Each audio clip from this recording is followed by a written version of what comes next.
ओम नमः शिवाय।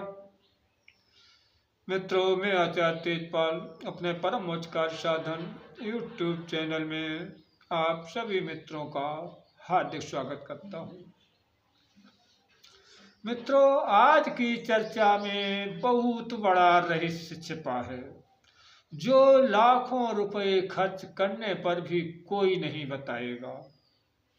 वो विषय क्या है कि किसके प्रसन्न होने पर देवता प्रसन्न होते हैं, वह सभी पापों से छुटकारा मिल जाता है। इन्हीं दोनों बिंदुओं पर वीडियो में चर्चा करूंगा। इससे पहले मेरा निवेदन है कि यदि आप हमारे चैनल पर पहली बार वीडियो देख रहे हैं तो चैनल को सब्सक्राइब करके और बेल बटन दबा करके उसे ऑल पर सेट कर लें ताकि आने वाली हर वीडियो की नोटिफिकेशन सबसे पहले आपको प्राप्त हो। अब आते हैं चर्चा पर। मित्रों, इस स्कंद पुराण में माहेश्वर खंड कुमार का खंड में उल्लेख मिलता है। मित्रों, महर्षि अंगिरा के कुल में एक महान विद्वान हुए, लेकिन हर कार्य में विलंब किया करते थे। उनके पिता का नाम गौतम था। गौतम ने अपने पुत्र का नाम चिरकारी रख दिया, क्योंकि वे हर काम में अधिक देर करते थे, सोच विचार करते थे। एक दिन चिरकारी की माता से अपराध होने पर गौतम ने उसे मार डालने का आदेश चिरकारी को दिया और कहा कि तुम अपनी माता को मार डालो। मित्रों, चिरकारी ने बड़ी देर बाद उत्तर दिया कि ऐसा ही करूंगा। और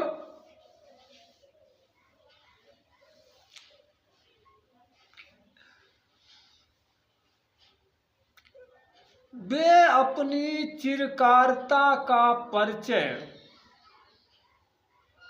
करके चिरकाल तक सोचते रहे कि पिता की आज्ञा पालन कैसे करूं, अपनी माता को कैसे मारूं, मात्र हत्या रूप अधर्म में कैसे डूब जाऊं।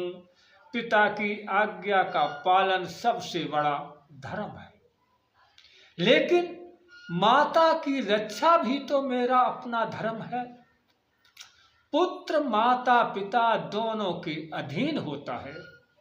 माता की हत्या करके कौन सुखी रह सकता है। मित्रों, शरीर आदि जो देने योग्य वस्तुएं हैं वो पिता देता है, इसलिए पुत्र को पिता की आज्ञा का पालन करना चाहिए। पिता की आज्ञा पालन करने वाले पुत्र पूर्वकृत पातक भी धुल जाते हैं, पूर्व जन्म के पाप भी धुल जाते हैं। पिता स्वर्ग है, पिता धर्म है, पिता सर्वश्रेष्ठ तपस्या। पिता के प्रसन्न होने पर सब देवता प्रसन्न हो जाते हैं। यदि पिता प्रसन्न है तो पुत्र के सब पापों का प्रायश्चित हो जाता है, वो सब प्रकार के बंधनों से मुक्त हो जाता है। मित्रों, जो ये पंचभूतों का समुदाय रूप शरीर प्राप्त हुआ है उसका कारण तो माता ही है।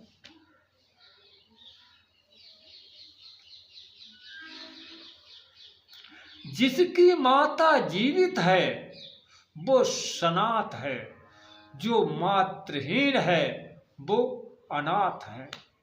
मित्रों, पुत्र और पौत्र से युक्त मनुष्य यदि अपनी माता के पास जाता है तो वो 2 वर्ष के बालक की भांति आचरण करता है।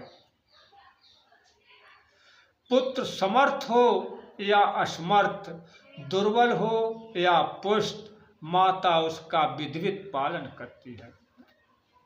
मित्रों, माता के समान कोई तीर्थ नहीं है, माता के समान कोई गति नहीं है और माता के समान कोई रक्षक नहीं है, माता के समान कोई प्याऊ नहीं है। माता अपने गर्भ में धारण करने के कारण धात्री है और जन्म देने वाली होने से माता को जननी कहा गया है। अंगों की वृद्धि करने के कारण माँ को अम्बा कहा जाता है और वीर पुत्र को प्रसव करने के कारण वीर प्रसू कहलाती है। शिशु की सुरक्षा शुश्रूषा करने से माता शक्ति मानी गई है तथा सदा सम्मान देने से उसे माता कहते हैं। मित्रों, मुनि लोग पिता को देवता समान समझते हैं, परंतु मनुष्यों और देवताओं का समूह माता के समीप नहीं पहुंच पाता है।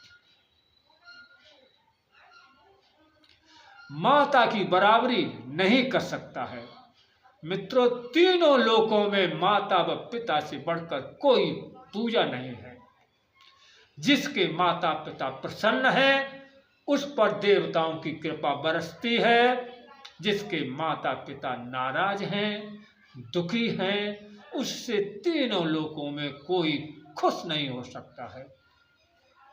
आशा करता हूं कि ये दी गई जानकारी आपके जीवन के लिए बहुत ही उपयोगी साबित हो गई और आशा भी मैं करता हूँ यही कि हमारे दर्शक वंद जिनके माता पिता जीवित हों उनकी सेवा अवश्य करें। और मित्रों, यदि वीडियो अच्छा लगा हो तो लाइक ज़रूर करना और कमेंट भी करना। कमेंट बॉक्स में ये अवश्य लिखना कि आप हमारे भारतवर्ष के किस राज्य से हैं और जय माँ आदिशक्ति लिखना न भूलें। इसी के साथ अपनी वाणी को विराम दे रहा हूँ। अब मिलेंगे अगली वीडियो में नई जानकारी के साथ। तब तक के लिए जय माँ आदिशक्ति। ओम नमः शिवाय।